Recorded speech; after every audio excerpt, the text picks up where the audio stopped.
सर्वप्रथम सर्वांना श्री स्वामी समर्थ. स्वामी महाराजांच्या कृपेने तुमच्या सर्व चांगल्या इच्छा पूर्ण होत ही स्वामींचरणी प्रार्थना करते आणि आजच्या व्हिडिओला सुरुवात करते. आज 15 जून 2026 सोमवार दिवशी सोमवती अमावस्या आलेली आहे.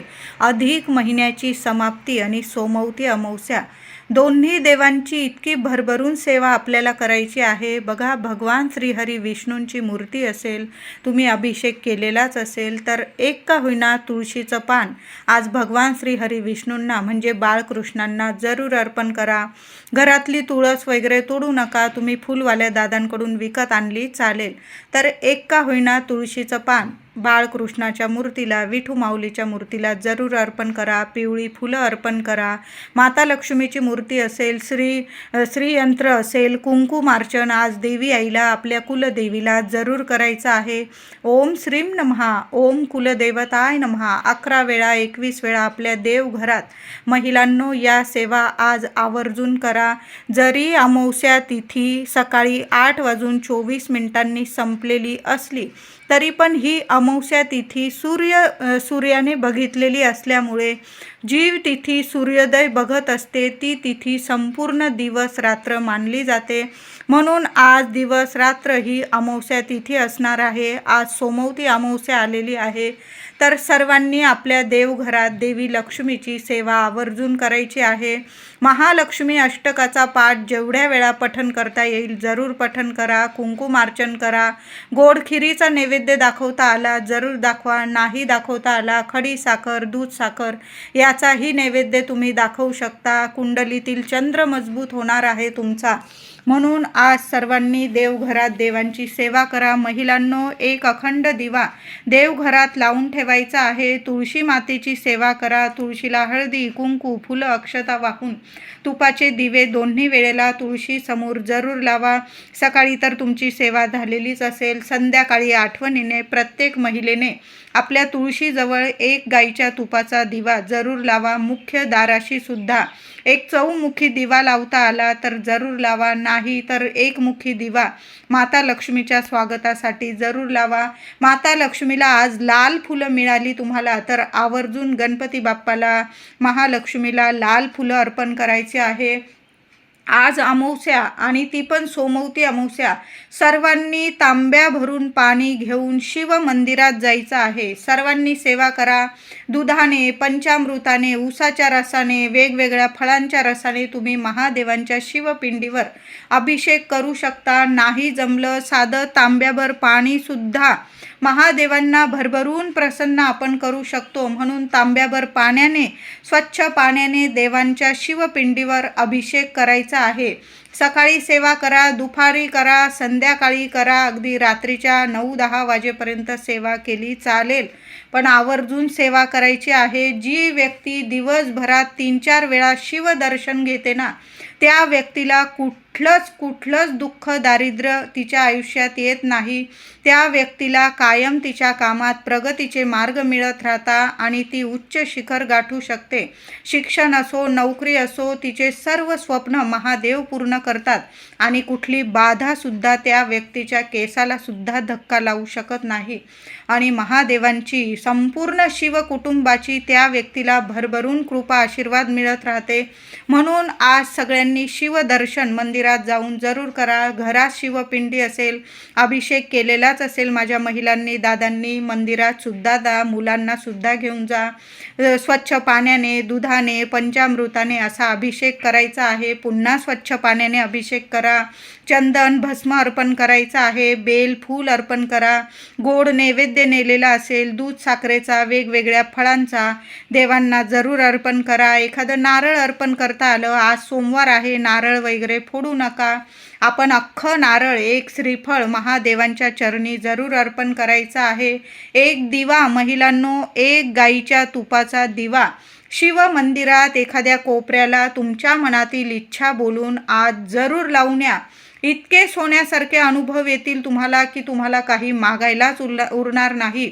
भोलेनाथ आहे, भोले भंडारी आहे. तांब्याभर पाणी आणि एक दिवा भरभरून प्रसन्न होतात आणि आपल्या सर्व इच्छा मनोकामना पूर्ण करतात. आपल्या लेकरा बाळांना कायम सुखी समृद्धी करून देतात. म्हणून आवर्जून आज प्रत्येक आईने, माझ्या दादांनी सेवा केली चालेल, अभिषेक करा, एक दिवा लावून द्या, गोड नैवेद्य अर्पण करा, वेगवेगळी फळं अर्पण करू शकता तुम्ही.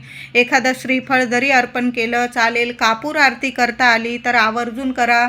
घरात करा, मंदिरात करा. आज महादेवांची कापूर आरती जरूर करा. प्रथम गणरायाची करा, महादेवांची करा, देवी आईची करा, स्वामींची जेवढ्या आरत्या घ्याल तेवढ्या घ्या, पण आज कापूर आरती जरूर करायची आहे. महिलांनो, संध्याकाळी कापूर आरती झाल्यानंतर कापूर सोबत 5 किंवा 11 लवंग जाळायचे आहे. प्रथम देवांना तो कापूर धूप दाखवा. तुमच्याकडं पिवळी मोहरी असेल तुम्ही तीही जाळू शकता. लोबान, गुगल, एखादा तेजपत्ता या सर्व वस्तू तुम्ही कापरासोबत जाळायच्या आहे. 2-3 थेंब गाईच्या तुपाचे टाका, बारीकसा खडा गुळाचा टाका. या सर्व वस्तू देवांसमोर कापूर सोबत जाळायच्या. प्रथम देवांना तो कापूर धूप दाखवा आणि संपूर्ण घराच्या कान्या कोपऱ्यात असा कापूर धूप पसरवायचा आहे. सोन्यासारखे अनुभव येतील. घरातला वास्तुदोष असो, पितृदोष असो, नकारात्मकता असो, कुणाची नजरबाधा तुमच्या प्रगतीला अडथळे आणत असेल तर आवर्जून अशा पद्धतीने कापूर धूप जरूर करा. काही नाही, भीमसेन कापूर असेल तो थोडेसे तांदूळ घ्या, त्यावर भीमसेन कापूर किंवा साधा कापूर जाळा, त्यावर 5 किंवा 11 लवंग जाळा, एखादा तेजपत्ता जाळा, लोबान, गुगल असेल जाळा, नसेल या वस्तू फक्त कापरासोबत जाळा. गाईचं 2-3 थेंब तूप टाका, बारीकसा खडा गावरानी गुळाचा टाका. संपूर्ण घरात असा कापूर धूप पसरवायचा आहे. घरातले वादविवाद असतील, कटकटी असतील, पितृदोष असतील, संपूर्ण निवारण होईल आणि पितृदेवांचा भरभरून आशीर्वाद मिळेल. पती पत्नीतील जे वादविवाद असतील किंवा मुलं, आई वडील, सासू सुना, घरात भांड्याला भांडं लागतंच, पण अशा शुभ तिथींना, मोठ्या तिथींना अशा पद्धतीने जर आपण कापूर धूप केला ना तर आपल्यात सुद्धा सकारात्मकता येते, दैवी वातावरण तयार होतं आणि घरात कायम सकारात्मकता निर्माण होत राहते. कुठलीच नकारात्मकता आपल्या मनाला शिवू शकत नाही आणि आपल्या मनात कुठले वाईट विचार येऊ शकत नाही. कायम आपलं मन आणि आपलं घर प्रसन्न राहतं. म्हणून आज आवर्जून कापरासोबत या वस्तू महिलांनो करून तर बघा, चांगले अनुभव येतील. तुम्हीच मला म्हणाल आमच्या घरातलं जे काही दुःख, दारिद्र्य, कटकटी, भांडणी, आरोग्य नीट नसेल कुणाचं, या सर्व गोष्टी निवारण झालेल्या आहे आणि अखंड लक्ष्मी नांदत आहे. तुमच्या सर्व इच्छा माता लक्ष्मी जरूर पूर्ण करेल असा आजचा दिवस आहे. छान अशी सेवा करा. संध्याकाळी सुद्धा घराजवळ जर पिंपळाचं झाड असेल तर आवर्जून सूर्यास्त होण्याच्या आत पिंपळाला थोडंसं पाणी अर्पण करा. नाही पाणी बिनी अर्पण करता आलं, तुम्हाला नेता आलं, लांब असेल तर एखाद्या बाटलीत सुद्धा पाणी घेऊन जाऊ शकता. घराजवळ असेल झाड तर थोडंसं पाणी घ्या, चमचाभर दूध टाका, चिमूटभर साखर किंवा गूळ टाका आणि तसं गोड पाणी पिंपळाला अर्पण करायचं आहे. सगळं कसं शुभ गोड होणार आहे. सगळे पितृदोष निवारण होणार आहे. पितृदेव भरभरून तुमच्यावर प्रसन्न होणार आहे. तुमच्या 7 पिढ्यांचे पितृदोष दूर होतील आणि 7 पिढ्यांचे पितृदेवता तुम्हाला भरभरून आशीर्वाद देतील. अशी ही शुभ मोठी तिथी आहे. म्हणून पिंपळाला असं जल अर्पण करा. एखादा दिवा पिंपळाखाली लावता आलं, एकमुखी दिवा तेलाचा लावला तर अतिशय उत्तम. नसेल तुम्हाला लावता येत, तुपाचा लावू शकता, पण आवर्जून पिंपळाखाली एक दिवा लावा. एखादा गुळाचा खडा आवर्जून घेऊन जा, पिंपळाखाली ठेवा. किडे मुंगळे जसा जसा तो गुळाचा खडा खातात ना, तशा अडीअडचणी आपल्या दूर होतात आणि भरभरून आपल्याला यश, प्रगती, कीर्ती मिळायला लागते. मुलांचं शिक्षण, नोकरी, व्यवसाय, प्रत्येक क्षेत्रात मुलांना यशप्राप्ती होते. लग्नाकार्यातील अडीअडचणी दूर होतात. संतान प्राप्ती होत नसेल त्यासुद्धा अडीअडचणी दूर होतात आणि आपलं घर गोकुळ होतं. म्हणून अशा पद्धतीने पिंपळ पूजनसुद्धा करायचं आहे. पिंपळाला स्पर्श नाही केला चालेल, फक्त पिंपळाला अर्पण करा. पाणी, एक दिवा लावा, गुळाचा खडा तिथं ठेवून द्या. लक्ष्मीनारायणांचा 21 वेळा मंत्र जपा. ओम नमो भगवते वासुदेवाय नमः. ओम श्रीम नमः या मंत्राचा जप किमान 21 वेळा पिंपळाखाली उभं राहून करा. प्रदक्षिणा घालू शकता, फक्त स्पर्श करू नका.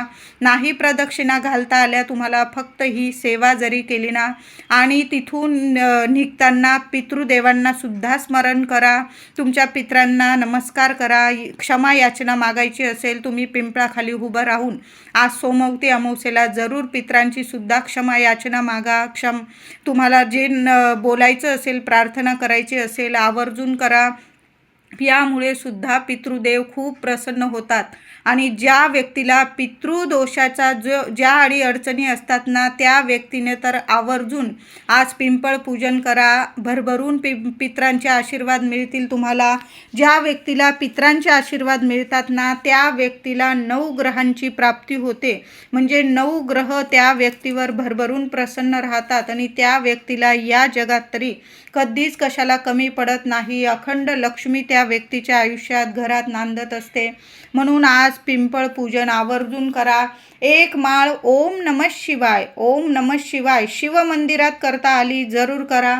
नाही जमलं संध्याकाळी रात्री आपल्या देवघरासमोर जरी तुम्ही आसन घेऊन बसा. आपण नित्य सेवा करतो स्वामींची, त्यात 1 माळ ओम नमः शिवाय, ओम नमः शिवाय जेवढ्या वेळा मंत्र जपता येईल ना, महादेवांचा जरूर जपायचा आहे. खूप सुंदर अनुभव येतील. महादेव आहे, भोलेनाथ आहे, भरभरून आपली झोळी भरून देतील. म्हणून आज सेवेला कमतरता ठेवू नका. जेवढी सेवा कराल ना तेवढी कमीच आहे. मुठभर तांदूळ, शिव मंदिरात जाताना मुठभर तांदूळ सुद्धा घेऊन जा. जलाभिषेक केल्यानंतर बेल फूल अर्पण करा. मुठभर तांदूळ, अख्खे तांदूळ घ्यायचे आहे. अखंड तांदूळच घेऊन जा. तुटलेला वगैरे तांदूळ शिवांना अर्पण करू नका, शिवपिंडीवर अर्पण करू नका. तर अख्खे मुठभर तांदूळ अर्पण करायचे आहे. जे मागाल ना ते क्षणात मिळणार आहे. तुमच्या सर्व इच्छा मनोकामना आजच्या आज पूर्ण होतील. तुम्ही खाली हात घरी येणार नाही. म्हणून मुठभर तांदूळ आज शिवपिंडीवर जरूर सर्वांनी अर्पण करायचे आहे. महिला पुरुष अर्पण करू शकता. फक्त 4-5 दिवस असतील महिलांनो मासिक धर्माचे. सेवा करू नका. मग माझ्या दादांनी सेवा केली चालेल, तुम्ही पुढील सोमवारी वगैरे सेवा करू शकता. मुठभर तांदूळ आज सोमवती अमावस्येला जरूर अर्पण करायचे आहे. कितीही पितृदोषाच्या अडीअडचणी असू द्या किंवा ग्रहदोषाच्या अडीअडचणी असतील, कुणाची नजरबाधा लागलेली असतील, कामात खूप अडीअडचणी येतात, लक्ष्मी प्राप्तीसाठी, धनप्राप्तीसाठी, आरोग्य प्राप्तीसाठी, घरात काही ना काही कोणाचं ना कोणाचं आरोग्य नीट राहत नाही, त्यात तुमचा पैसा व्यर्थ खर्च होत आहे, औषधाला गुण येत नाही, त्या व्यक्तीने सुद्धा किंवा त्या व्यक्तीच्या कुटुंबातील एका व्यक्तीने तरी शिव मंदिरात जाऊन आधी अभिषेक करा, बेल फूल अर्पण करा आणि मुठभर तांदूळ, अख्खे तांदूळ महादेवांना शिवपिंडीवर जरूर अर्पण करा. जलाधारीच्या इथून थोडंसं तीर्थ घरी घेऊन यायचं आहे. एखादं बेलपत्र मिळालं तर आवर्जून घरी घेऊन या. तुम्ही तिथं प्रसाद स्वरूप खाल्ला चालेल. जलाधारीच्या इथलं थोडंसं महादेवांचा प्रसाद आशीर्वाद, थोडंसं तीर्थ तुम्ही स्वतः पिऊन घ्या. मुलाबाळांना द्या आज.